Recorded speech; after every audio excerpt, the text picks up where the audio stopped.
Assalamualaikum warahmatullahi wabarakatuh. Sahabat Abdul Mujib Petani YouTube yang selalu dirahmati Allah. Pada sore hari yang cerah ini tapi sedikit mendung, alhamdulillah semua itu rahmat Allah yang maha kuasa atas seluruh hambanya, seluruh makhluknya di bumi ini. Marilah sore yang cukup cerah sedikit mendung ini kita mengikuti tanya jawab bersama santri-santri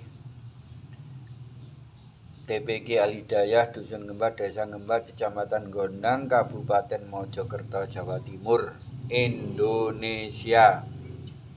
Semoga dari sharing kita nanti mendapatkan petunjuk dari Allah sehingga yang bertanya akan menjadi paham dan yang menjawab juga difahamkan oleh Allah Subhanahu wa taala.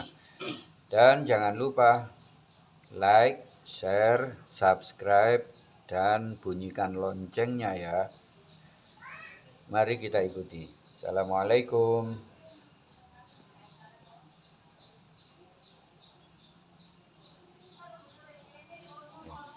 Kenapa jika bayi baru lahir itu harus diazani? Kenapa bayi baru lahir itu mesti diazani? Kenapa ya? Orang di alam ruh dulu itu sudah ada perjanjian dengan Allah.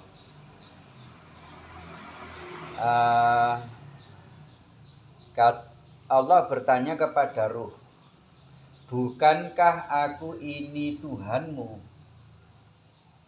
Kemudian ruh itu menjawab, betul ya Rabbi, betul wahai Tuhanku, engkau adalah Tuhanku. Dulu di alam ruh sebelum bayi dilahirkan. Itu dulu bahkan sebelum bapak ibunya dilahirkan. Jadi sebelum ada manusia, Allah sudah ada perjanjian dengan ruh-ruh yang akan ditempatkan di Miko, di Angga, di Tama, di Aska, di Gendis. Ini sebelum itu sudah ada perjanjian. Nah, kemudian perjanjian itu diulangi lagi. Ketika bayi ini lahir, kemudian diadani. Diadani itu diingatkan bahwa Tuhan kita adalah Allah saja, tidak Tuhan yang lain. Dengan kalimat apa? Pertama, Allahu Akbar. Allah yang maha besar, tidak ada yang lebih besar daripada Allah. Kemudian ini persaksian kita. Kalau dulu kita ada perjanjian dengan Allah, sekarang kita ulangi perjanjian itu dengan menyaksikan bahwa tidak ada Tuhan selain Allah. Asyhadu alla ilaha illallah. Aku bersaksi bahwa tidak ada Tuhan selain Allah. Jadi orang tuanya itu mengadani anaknya di telinga kanan, kemudian dikomati di telinga kiri. Kenapa adanya di kanan? Karena di kanan teman memasukkan barang yang baik, mendengarkan yang baik. Dan di kiri juga harus mendengarkan yang baik-baik saja. Yang nggak baik nggak usah didengarkan. Cuman kalau di kanan ini sifatnya tauhid. Kalau di kiri itu sifatnya lebih kepada muamalah. Begitu.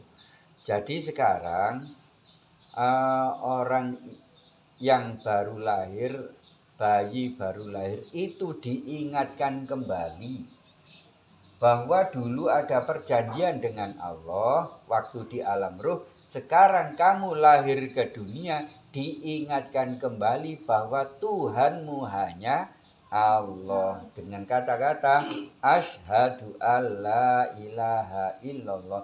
Dan nabimu adalah Nabi Muhammad. wa asyhadu anna Muhammadan Rasulullah. Kemudian setelah kita bersaksi kepada Allah, diingatkan bahwa hayya 'alas shalah. Ya. Ngono ya. Terus baru hayya 'alal falah. Nah, hayya 'alas shalah, mari kita sholat. Jadi bayi yang lahir itu diingatkan oleh orang tuanya untuk pertama tadi mengagungkan Allah dengan kalimat Allahu Akbar, kemudian menyaksikan bahwa hanya Allah Tuhan kita, tidak ada Tuhan-Tuhan yang lain, tidak ada yang perlu ditaati lebih dari taatnya kita kepada Allah, tidak ada yang ditakuti lebih takutnya kita kepada Allah, tidak ada yang disungkani lebih sungkannya kepada Allah, tidak ada yang dimalui lebih dari malu kita kepada Allah, karena Allah punya sifat Sami'un alim. Sami maha mendengar. Hati kita berkata apa, pikiran kita bicara apa, Allah sudah mendengar, sudah melihat. Jadi kalau kate ngomong elek, kate apa itu mikir elek, Allah sudah tahu isi hati dan pikiranmu. Nah, itu namanya kita bersaksi tidak ada Tuhan selain Allah. Kemudian manusia diajak sholat, hayya 'alas sholah, marilah kita sholat. Kemudian kenapa kita diajak sholat? Jawabannya di hayya 'alal falah, mari kita menuju kemenangan. Jadi orang yang sholat itu orang yang menang. Menang apa? Menang melawan hawa nafsu. Kalau menang melawan hawa nafsu ini berarti kita menjadi orang yang baik. Makanya di surat apa itu? Nah, lihat apa? Ini surat Al-Qasas apa ya? Itu Allah bilang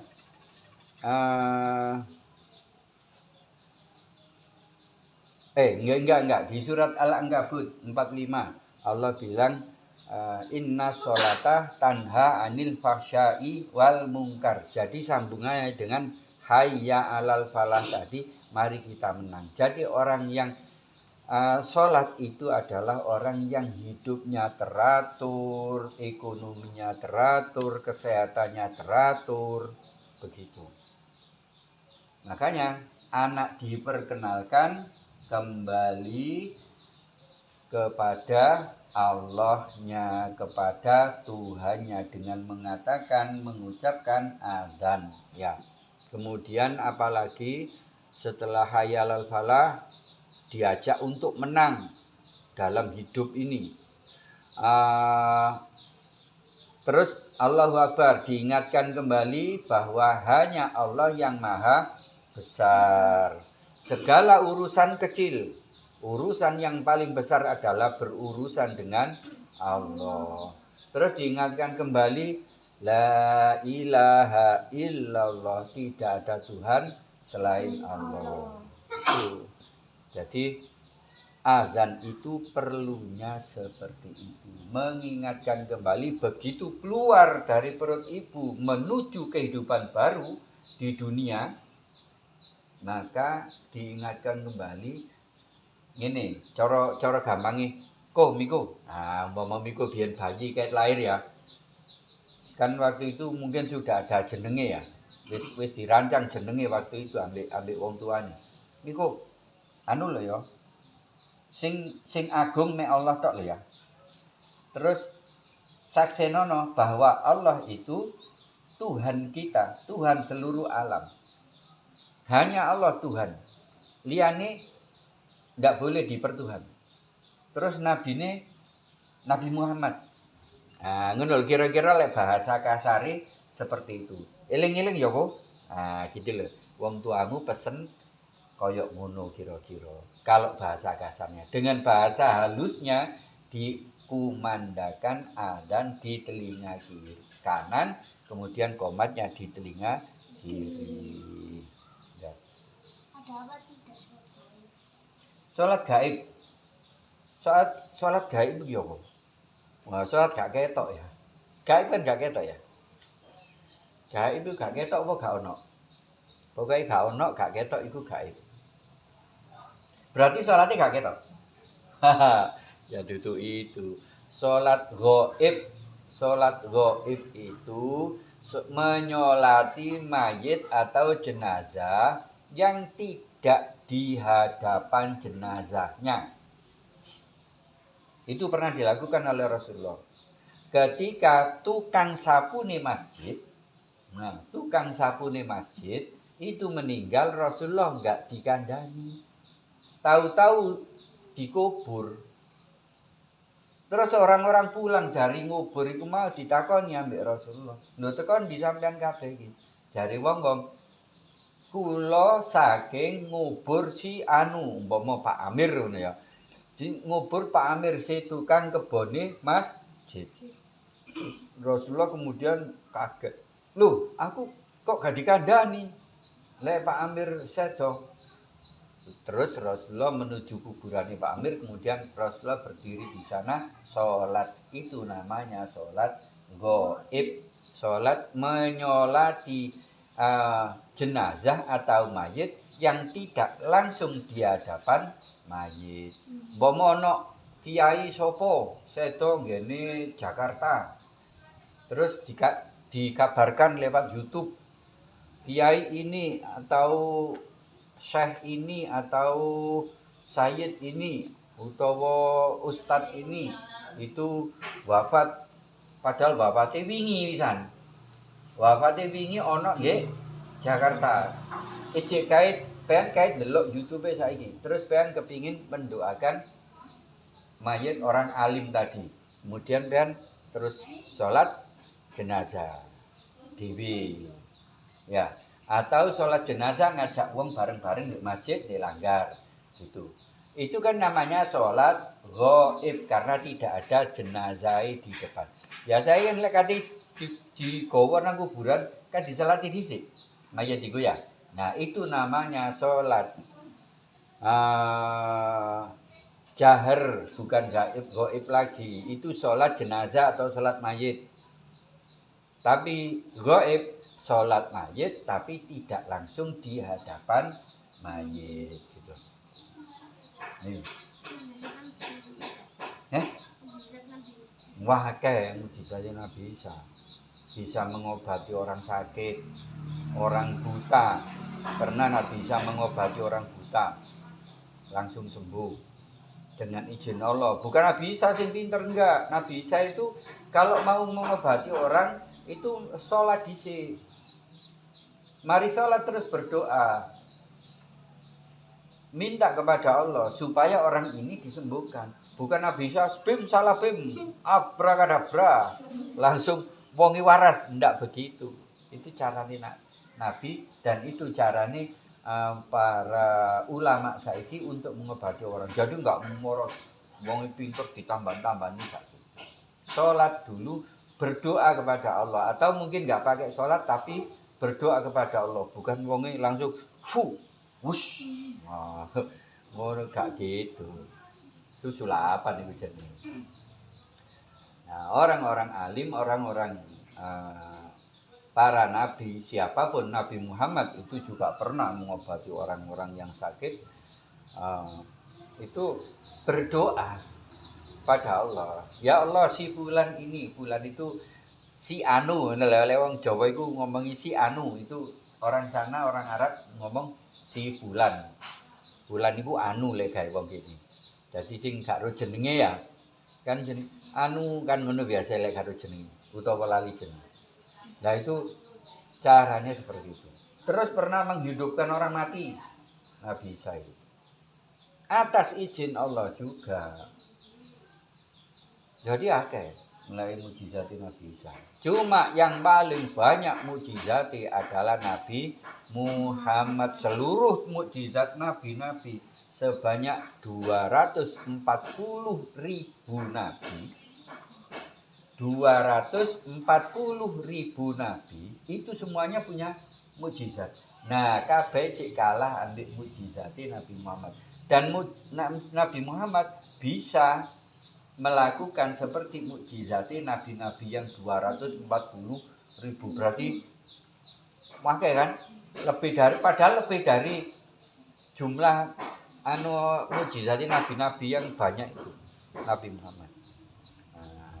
Nabi Isa akeh, Nabi Musa akeh, tapi sing paling akeh mukjizate Nabi Muhammad. Nah, man wis mari. Dia adzan mang apa? Lah tidak ada ilaha. Ilah itu Tuhan.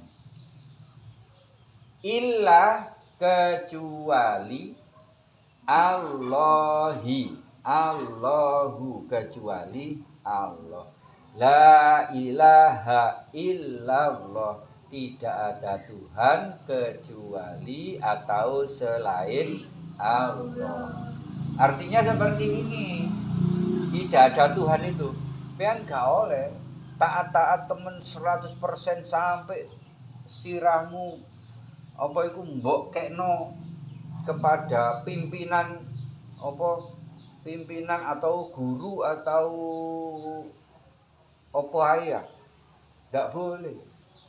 La ta'ata bi makhlukin lima ta'atillah. Tidak ada ketaatan kepada makhluk kalau makhluk itu tidak membawa kita taat kepada Allah. Berarti makhluk itu membawa maksiat, mengajak maksiat.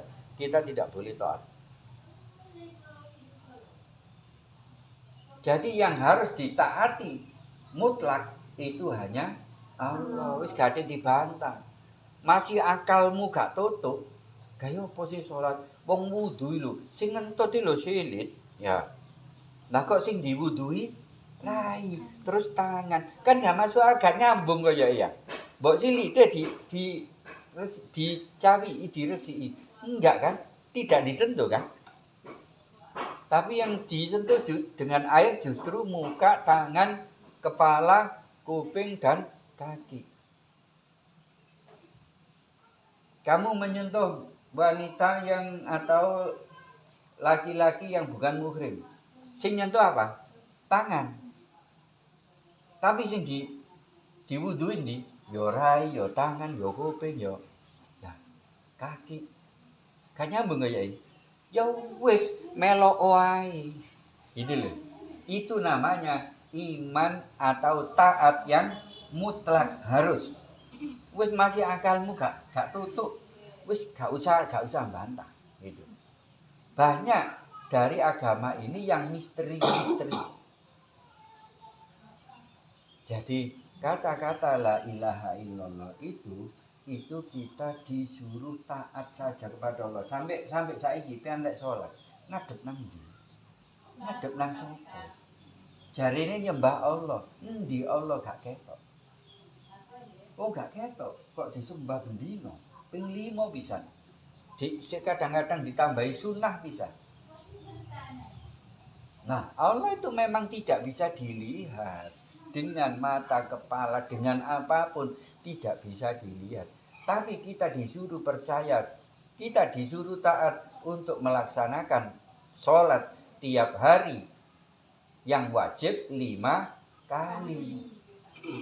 Ya wis sholat ae. Mas yo pangerane gak ketok, gak kena didelok. Iya lek pangerane wong liya ana patunge ya. Agama liya ana patunge. Nabi Isa ketok nek salib dipethenteng ini kan ya. Ketok ana patunge. Enak didelok. Padahal patung itu buatan siapa? Manusia kan, buatan. Berarti Tuhan ini digawe manusia. Iya kan? Oh, seperti orang-orang jahiliyah dulu kan dibuat manusia. Dari patung-patung dari batu, dari kayu, ada yang dari roti barang. Patungnya wong biyen niku ngono. Ana sing dari roti, ana sing teko emas barang perak. Cek zaman jahiliyah Nabi Muhammad. Makanya kembali lagi, kalau kita mengatakan la ilaha illallah, jangan ada ketaatan yang lebih dari ketaatan kita kepada Allah. Kemudian taat kita kepada Nabi Muhammad. Karena Nabi Muhammad yang menyampaikan peraturan Allah, namanya syariat. Gitu. Jadi lek dikongkon wong masya iku wong tuamu ngongkon maksiat kas nyolongo iku pencit. Umpama le ya. Kan enggak boleh patuh. Tapi pengen dikongkon budal. Terus lah ya apa carane? Tidak boleh menyakiti orang tua, tapi juga tidak boleh patuh. Siapa caranya? Nah, ya minta. Misalnya siapa sing duwe pencit ya, minta. Nah, tapi kan boleh nggawa pencit. Ngono. Tapi dapat minta, bukan dapat nyuri, ya kan gitu. Atau beli lek duit-duit. Nah, ya lek pencit ae yo gak usah tuku lah. Ya jaluk kelawan pencite kan ngono. Itu jadi tidak boleh taat kepada manusia kalau manusia itu siapapun manusia itu ibumu, bapakmu, tonggomu, bulekmu, budemu itu kalau manusia itu mengajak kita maksiat kepada Allah menyuruh mencuri itu kan berarti ngajak maksiat karena mencuri itu dilarang oleh Allah kan gitu. Jadi kalimat la ilaha illallah namanya kita hanya mempertuhan Allah, maka tidak boleh ada yang bisa menyaingi Allah di dalam hati kita. Ya, Allah yang maha agung, Allah yang maha suci. Wis gak ana sing suci, semuanya elek, semuanya kotor. Ayo pean ngarani suci. Tama putih kulite. Mari adus bersih, pakai minyak wangi. Tapi jerone wetenge ta mana abang. Jerone wetenge ta mana abang. Ana kotoran kan? Nah, terus lek disilet ngene. Metu getene. Pen gelem. Dikai getene tanahnya. Gelem. Gak gelem. Menunjukkan di dalam diri kita ini ada kotoran, ada najis. Itu. Getene nyiprat, netes nang pakaian. Pakaiannya melok najis, dicuci dulu baru bisa dipakai sholat. Loh, terus sapa sing suci selain Allah? Tidak ada. Kalau Allah itu memang maha suci.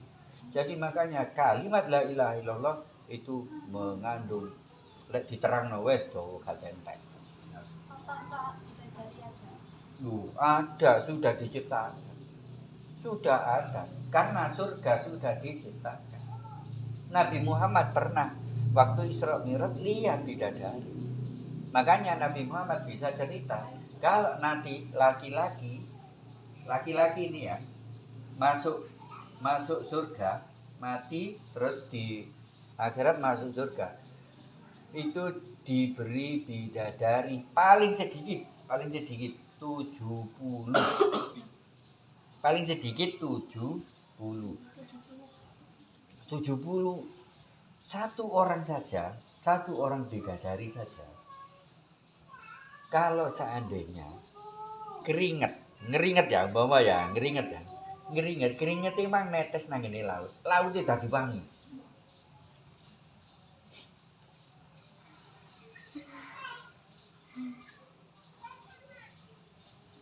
Yes, pokoknya apa? Pokoknya gak masuk akal.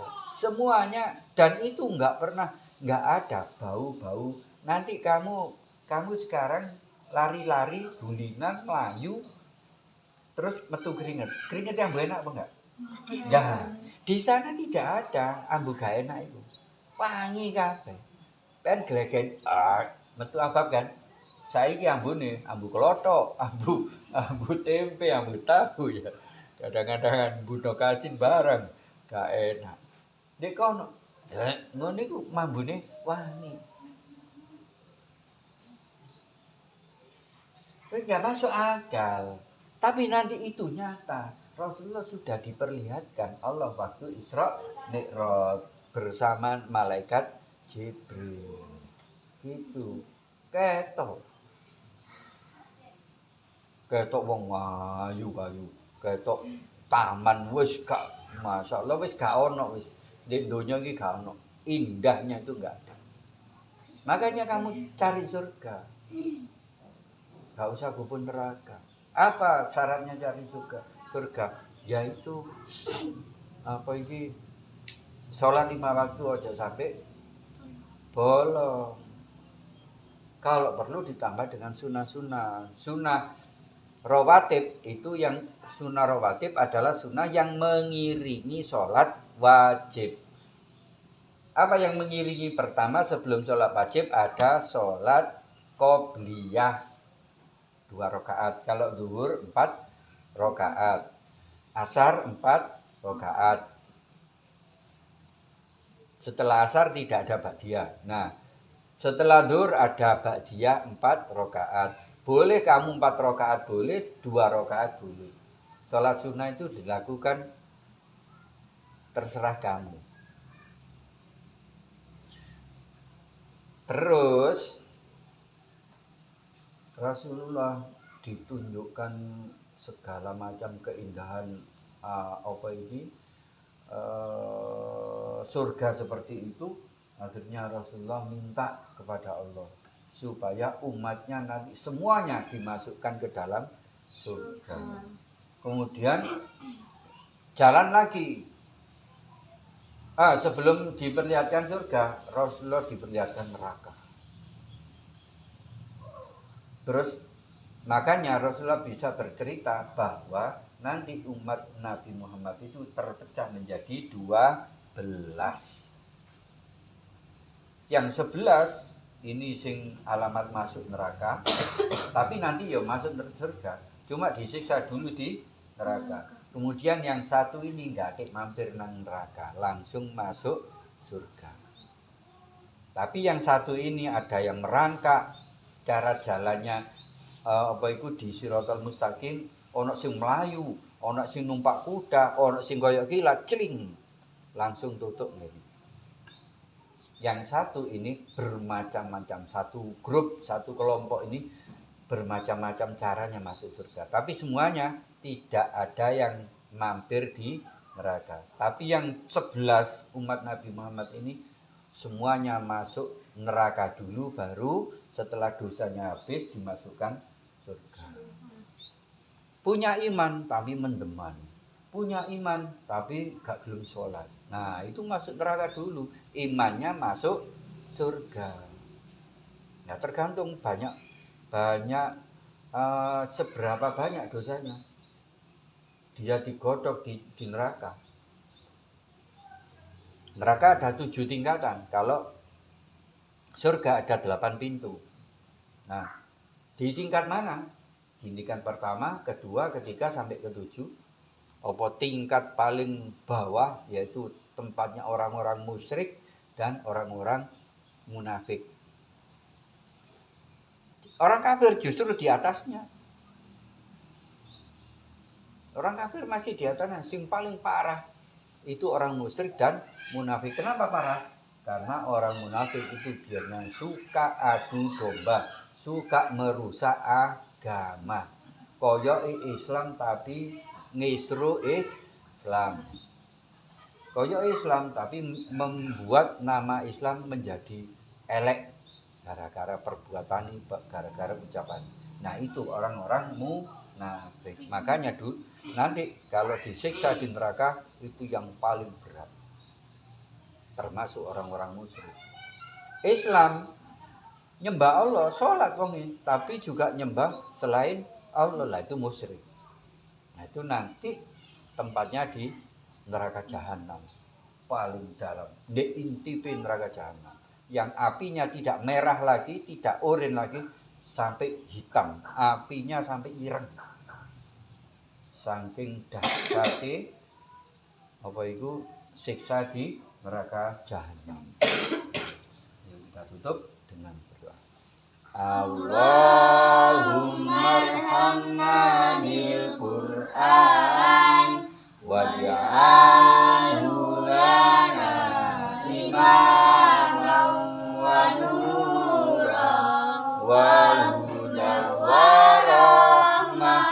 Allahumma zakirna minhu ma nasina wa alimna minhu ma jahilna warzuqna tilawatahu ana al-laili wa atrafan nahar waj'alhu lana hujjatan ya rabbal alamin.